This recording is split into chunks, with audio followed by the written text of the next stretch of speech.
Welcome to the Murder Mukbang Show. I'm Ashley. And I'm Brittany. Tonight we are talking about Westley Allan Dodd and our meal. Our meal is based off of what his last meal was. And because he was sentenced to death, and so we're having broiled salmon and fried potatoes. Who chooses that for their last meal? I don't know. You can literally choose anything you want. And anything. This is what he chooses. And this is what he chose. I mean, it's not the weirdest thing that somebody is, picked for their last meal.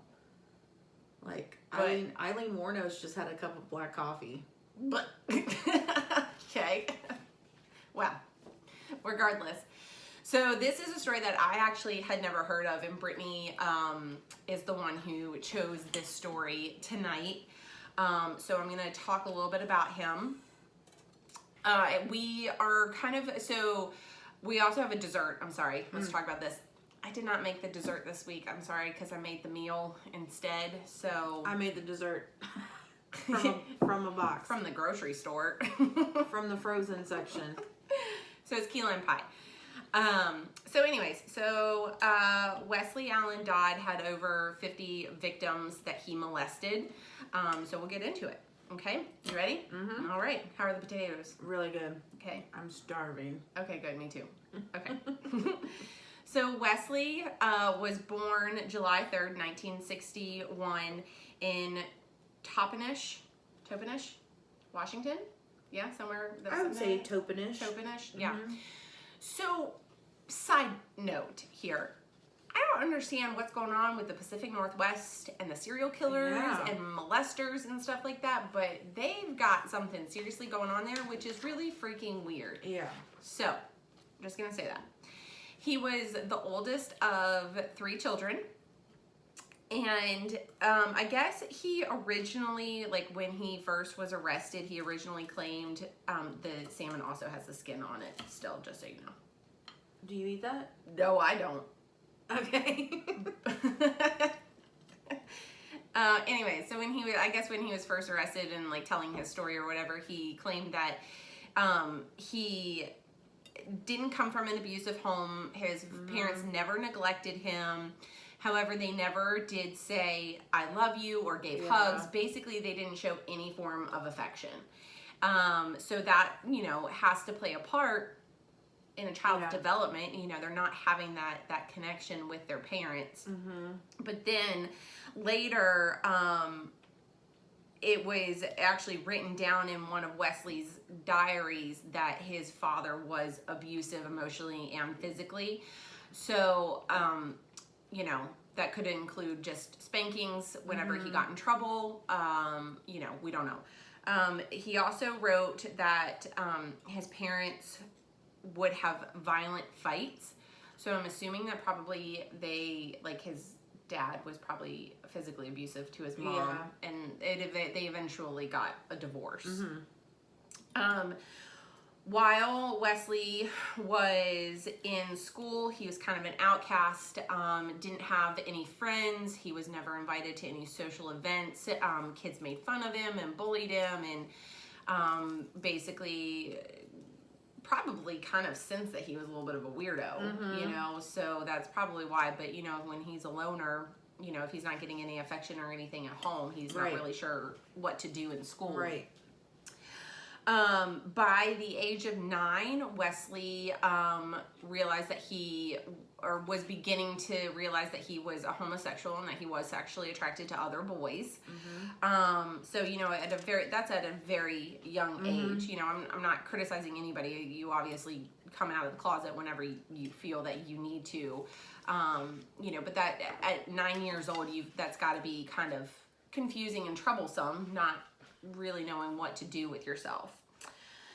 So I'm going to talk about his early sex offenses because they did start at a very early age. And there's a lot of them. And there is a lot of them. I'm not going to go over every single thing. I'm just going to kind of just briefly describe what he did. So by the age of 13, Wesley was exposing himself to children. A lot of times he would stand in front of his bedroom window. I guess his window faced the street, and as children were walking to school, he would flash them, and it eventually got reported to police, but the police never did anything about it. And so this story is gonna probably piss a lot of people off, because there have been multiple opportunities for our justice system to actually step in and intervene, and it didn't. And this is a prime example. I feel like a lot of our stories are the justice system has failed. Yeah. Like, I think we say this in pretty much in every episode that we do. Yeah. So, okay. But this one's really fucked up. So, an interview with his father revealed that his dad knew that he was exposing himself to children, and he didn't do anything about it, because he says his son was otherwise a well-behaved child who never had problems with drugs, drinking, or smoking. So it's okay to flash somebody because you're not doing drugs or drinking. Okay. Like, it was normal boy behavior or something is what he pretended it was like. Yeah, well, normal boy behavior also happened with Fred and Rosemary West, and we saw what happened with them. So, whatever. Wesley, while he was in high school, he then escalated his indecent exposure to actually molesting a cousin of his, a younger cousin. And he also babysat for a lot of the kids in his neighborhood, and he molested them, some as young as 2 years of age. He was a popular babysitter in his neighborhood. Yeah. Like, I watched interviews of people that even after the fact, even after they knew what happened, they were like, yeah, I would have let him watch my kids. What? No. Disturbing. So he, when Wesley was 15, he actually was finally arrested for indecent exposure. But he was released and told that he needed to go to counseling.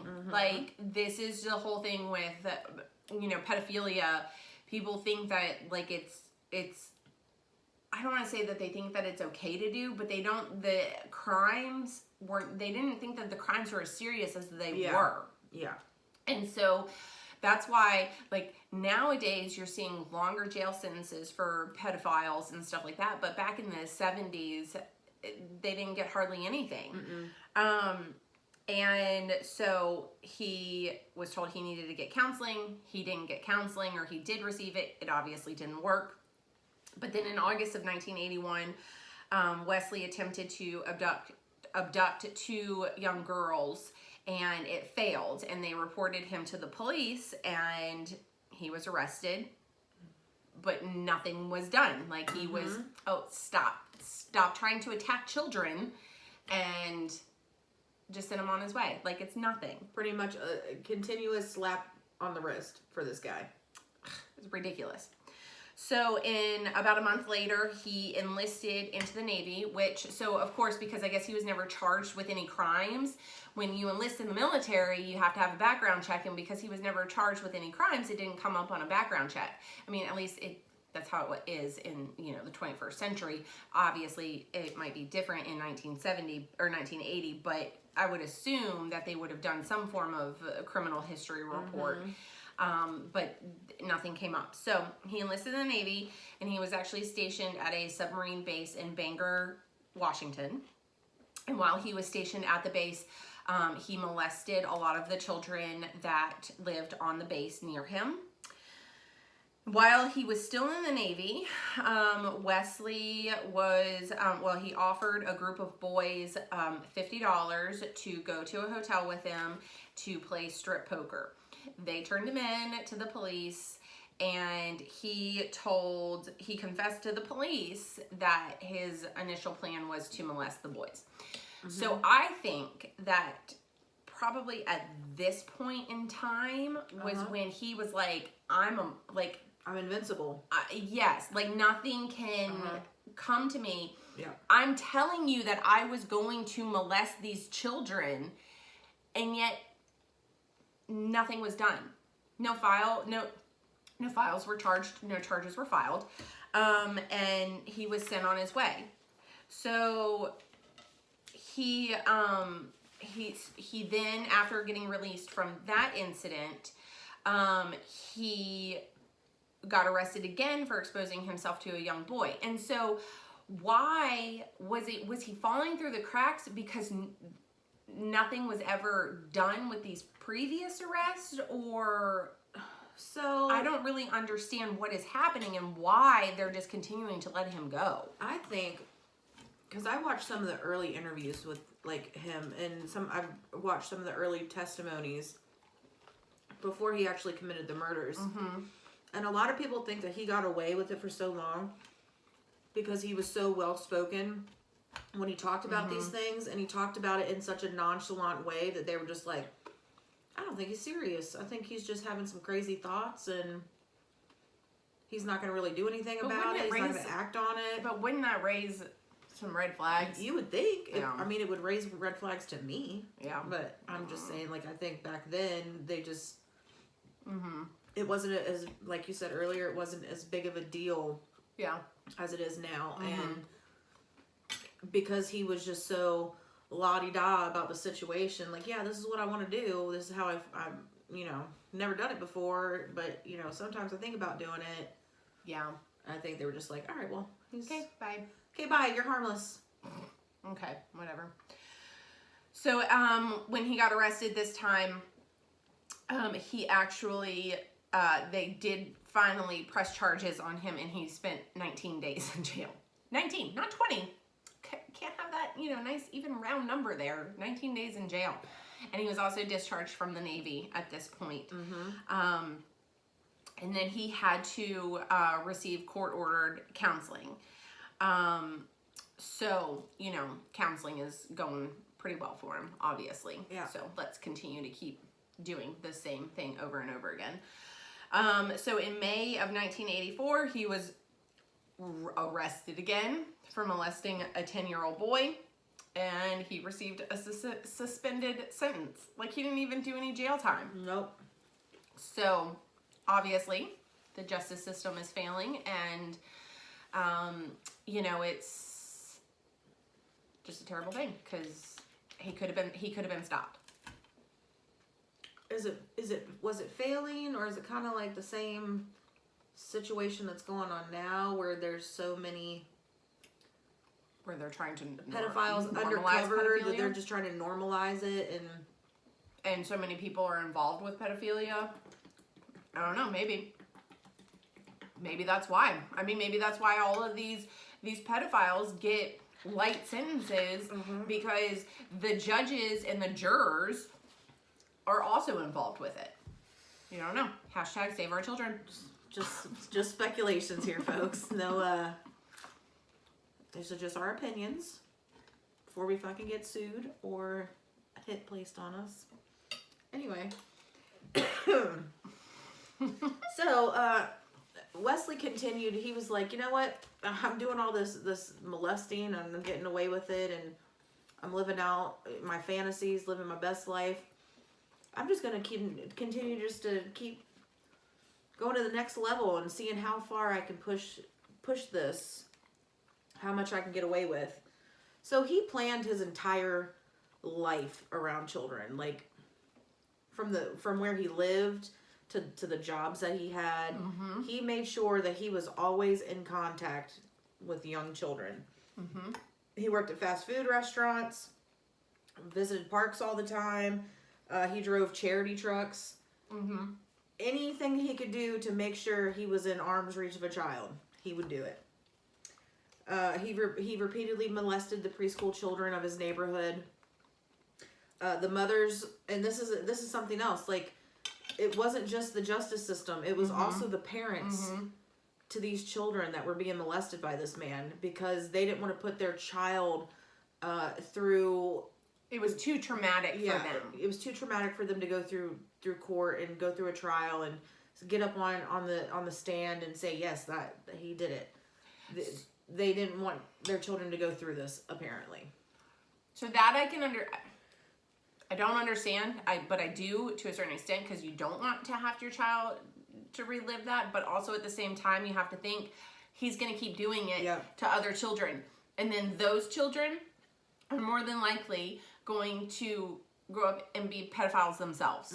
So you could have stopped it. We're talking about somebody that from very early on in his life came to the agreement with himself, like, this is what I am, and it is what it is. Like, he wasn't shameful about it. It was just a fact. He knew it was wrong, and he hid it. Kind of. I mean, it's not like he walked into an apartment building and said, "Hey, I'm a pedophile." Anyway, so in 1987, Westley tried to lure a boy into an abandoned building.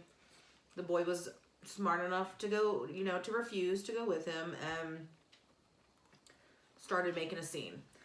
This little boy reported him to the police.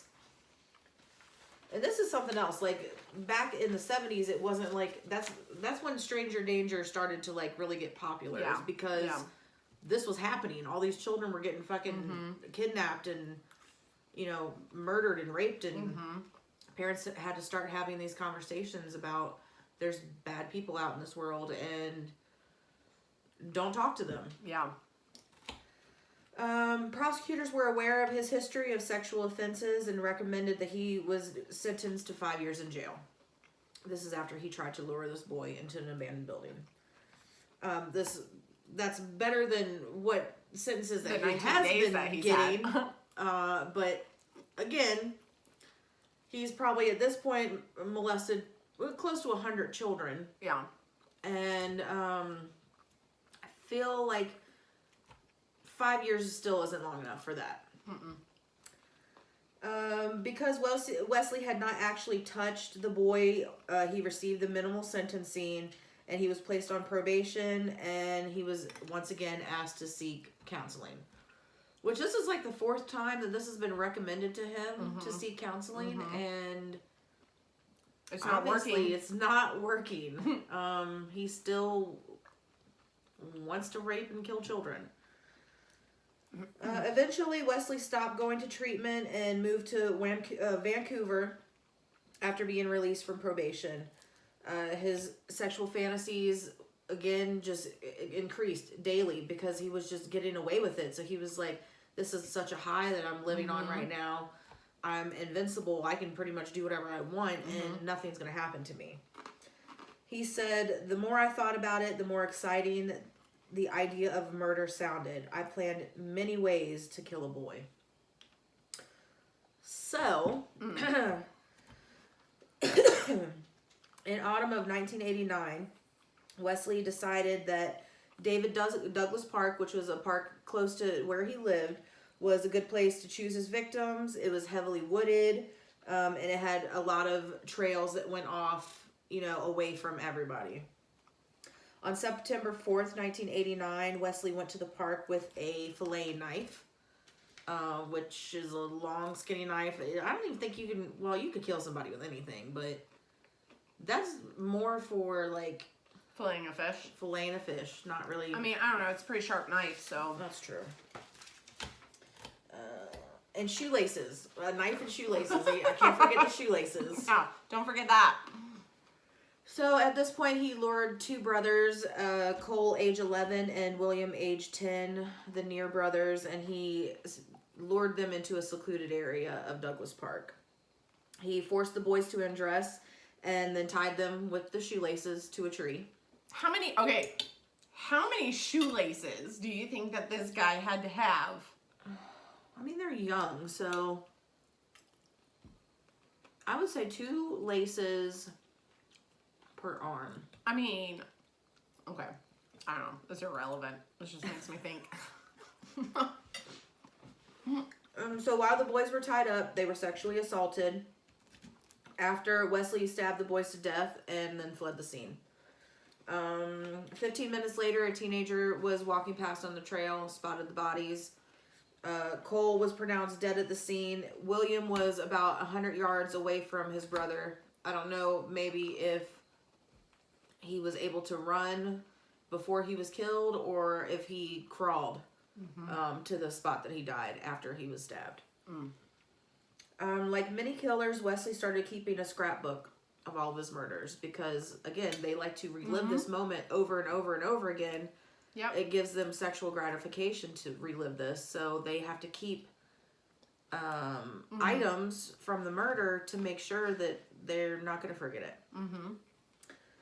In October 29th of 1989, Westley drove to Portland, Oregon, where he came in contact with 4-year-old Lee Iseli.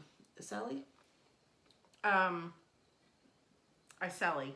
I think that. Yeah. Iseli. Sorry, it took me a minute there to think about it. Yeah.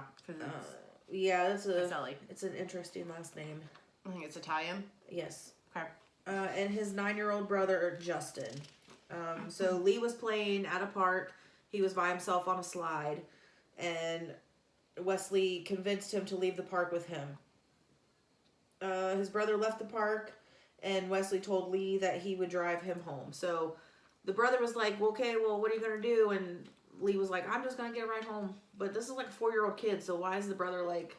letting him go? Yeah, like letting him go. Like, this is a strange ass man. You're 9 years old. You should fucking know better. Well, so maybe what happened was because it says that Lee was playing alone on a slide. His brother was off doing something else.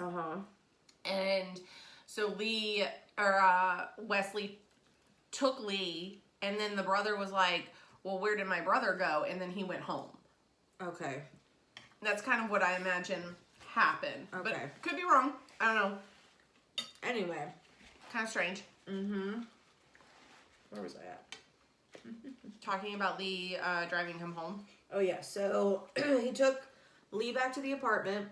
And this is where he forced Lee to undress. He tied him up to a bed. And he started molesting him and raping him. While he was molesting the boy, he took pictures.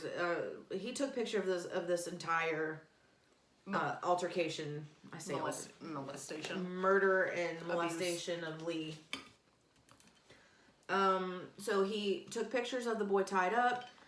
I don't know if you watched one of these videos that I watched, but I wasn't able to find pictures on like just a regular searching of Lee, but there are pictures on a video that I was going to take screenshots of, but they're kind of really sad, so I don't know if we should put them on this video. I don't know if we should or not. Anyway, well, there's... Send them to me and I'll make the judgment. I'll make the judgment call. So there's pictures... She's more fucked up than I am. There's pictures of this boy tied up, being molested. He's kind of blindfolded in some pictures he's not. And he was kept overnight and molested throughout the night. In the morning, he was actually strangled and then hung in his in Dodd's closet. And Dodd did an interview and said that once he hung him up, that Lee took a long time to die. That he was gasping for air for 2 to 3 minutes, and once the 4th minute rolled around, he was barely moving. He still had a pulse. That's the only way he knew he was still alive. And then all of a sudden, he took 3 deep breaths. His body twisted a little bit, and then he died. Oh my gosh. Yeah. That's incredibly sad. Yeah. It is. Oh. So, he took pictures after Lee had died as well. He took pictures of the dead body and kept those in his scrapbook. During his confession, he said that he did not intend to kill Lee, but found it was necessary to keep the boy quiet. He's 4 years old. Like, I don't think that would have been an issue, honestly. Yeah, I agree. I agree with you on that. Like, I have a 3-year-old and a 6-year-old, and I mean, they tell me every day that they want to eat rainbows. So, you know, I just don't think that is going to happen. But whatever. I think he did want to kill him. I also think he wanted to kill him. So Lee's body was stuffed into a trash bag and threw into some bushes near the Vancouver Lake. Westley burned all of Lee's belongings except for a pair of Superman underwear, which he kept with him, and it was part of the evidence that was brought to trial against him. Because that's what killers do. They keep trophies. Lee's body was found a day later, and that started the manhunt for the killer. Westley kept a low profile during this time. He stayed in his apartment unless he needed to go out for food or necessities, but most of the time he stayed inside the apartment. And the whole time he's writing down future plans on what he wants to do to another child. Like, he just killed somebody and he's trying to keep a low profile, but this whole time his mind is still going to the next murder. Like, that's a very dangerous... Like, he got such a gratification from molesting and killing this child that he could not wait until he could claim another victim.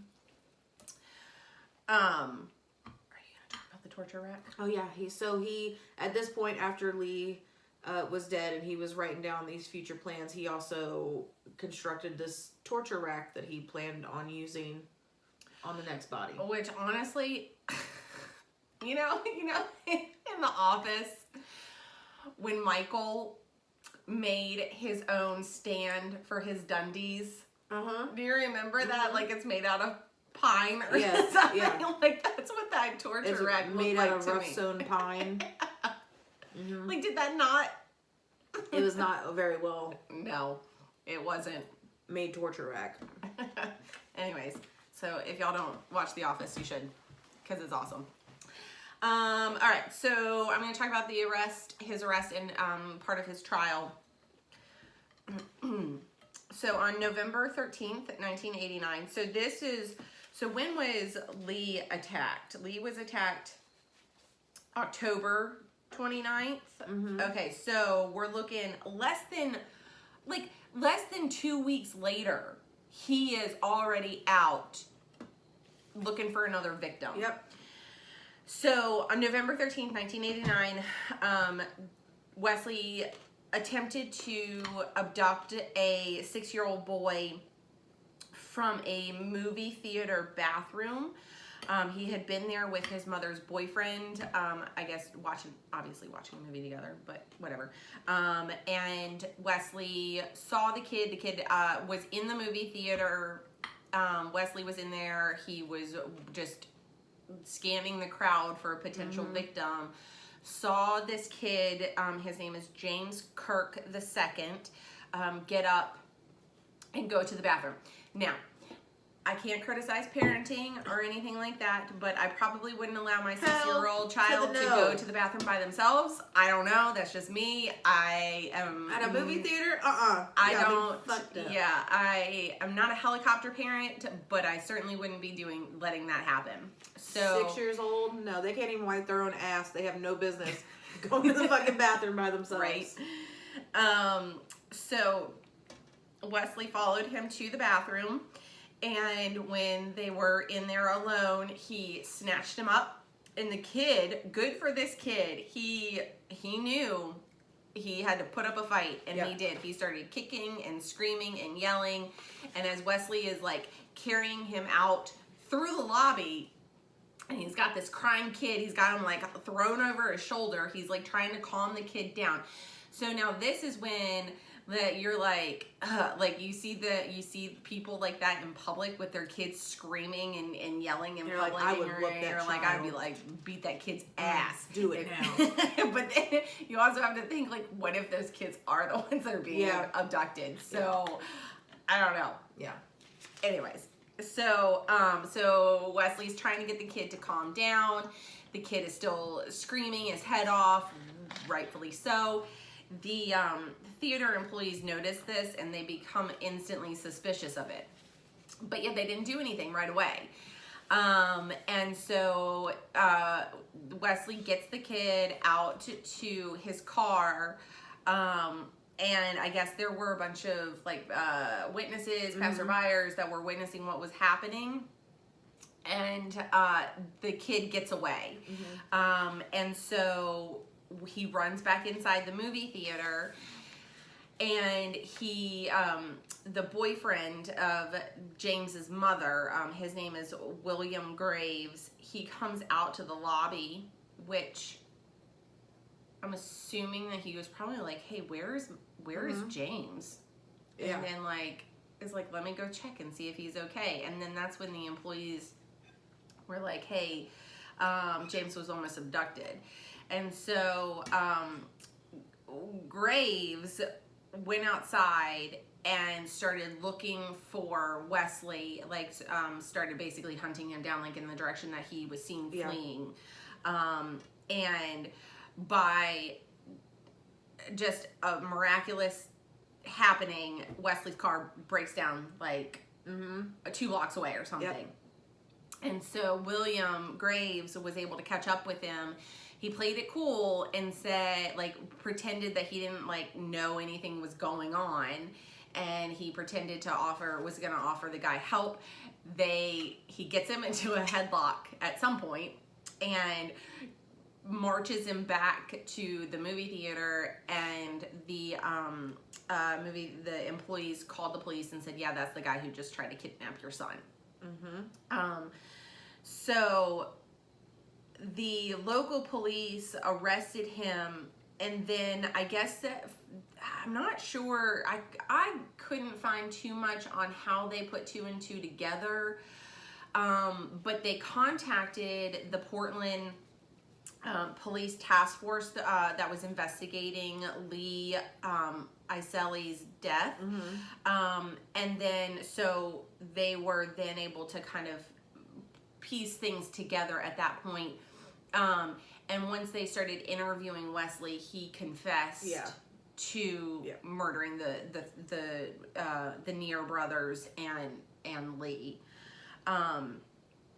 They said it took about 3 days for his confession, but also I think he kind of confessed early, but then was like giving details and stuff like that. And then that's when they received a search warrant to go through Wesley's house. And they found the homemade torture rack. Excuse me. The homemade torture rack, newspaper clippings of the murders, Lee Iseli's underwear, a photo album of the murder, and Dodd's and Wesley's diary.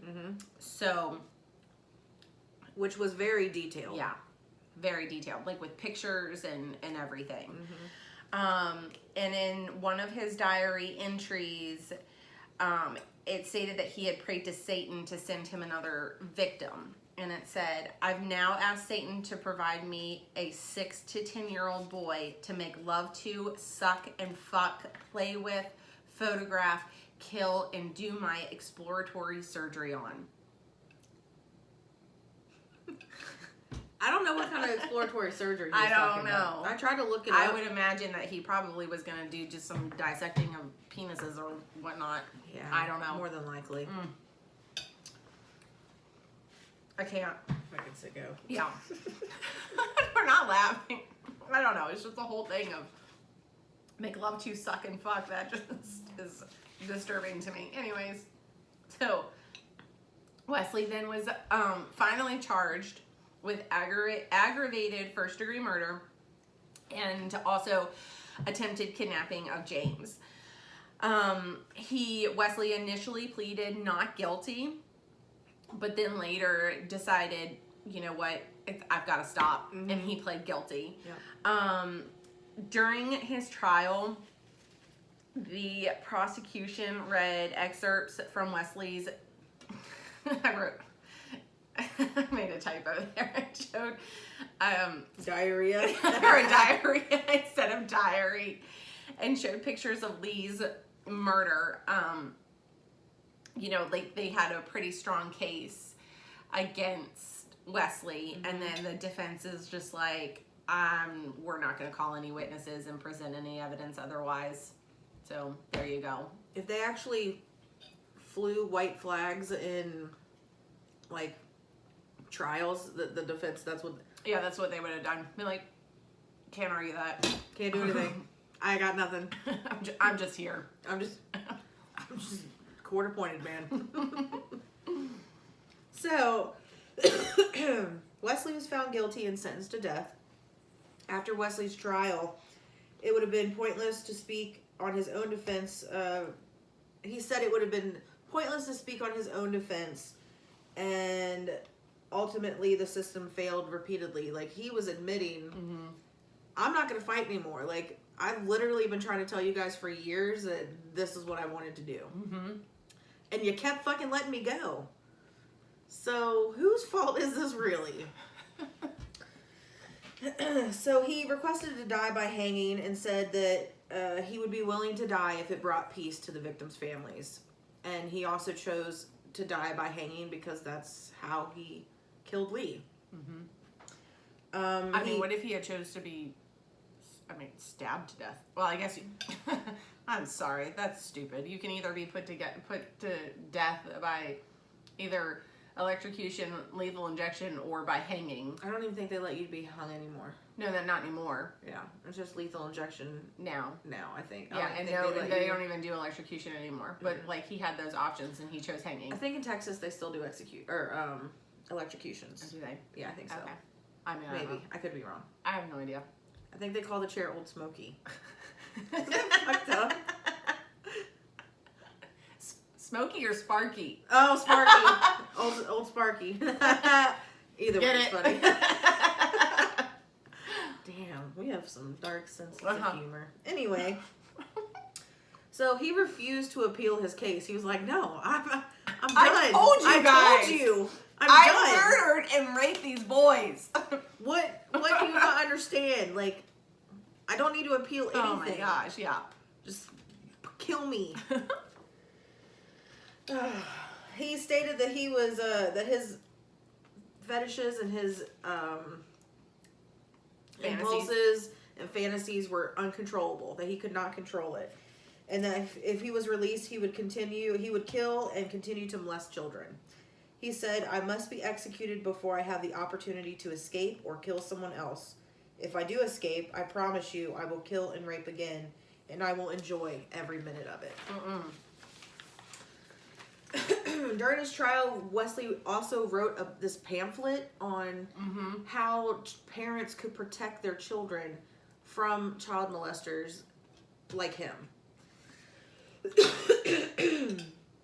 Wesley's execution was the first hanging execution in the United States since 1965. His last meal, like we already said, he chose to eat salmon and potatoes, which, that was delicious, but if you're going to choose like your last meal? No. Crazy. Yeah. He was a very straightforward and simple person. Like, it was black and white for him. Yep. Everything was cut and dry. This is how it is. Meat and potatoes kind of guy. Meat and potatoes. So his last words were, "I was once asked by somebody, I don't remember who, if there was any way sex offenders could be stopped. I said no, I was wrong.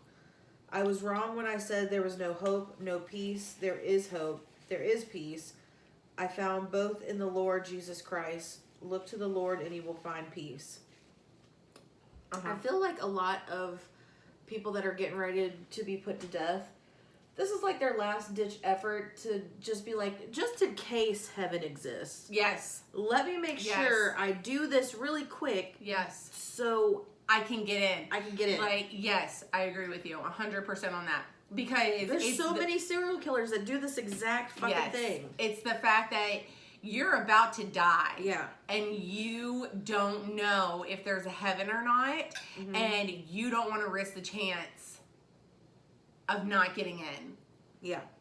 Exactly. So, Wesley was executed at 12:05 a.m. on January 5th, 1993. It took him 2 to 3 minutes to die. And his neck didn't break, which is what normally happens when you hang somebody. He suffocated pretty much. Yeah. Took 2 to 3 minutes, which is not very long ironic at all. that that's how long it took for that child to die too. Yeah. Which, I don't know. It's I'm really I wish his neck would have broken because you know, I did read that he did not have a painful death. And 2 to 3 minutes, I mean, I guess if you're suffocating to death, 2 or 3 minutes is a long time, but I think I would rather die quickly and have my neck broke. Yeah.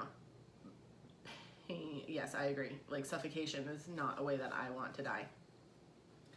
If, like, if I could take 2 cards out of my death pile, I don't want to burn to death. Yep.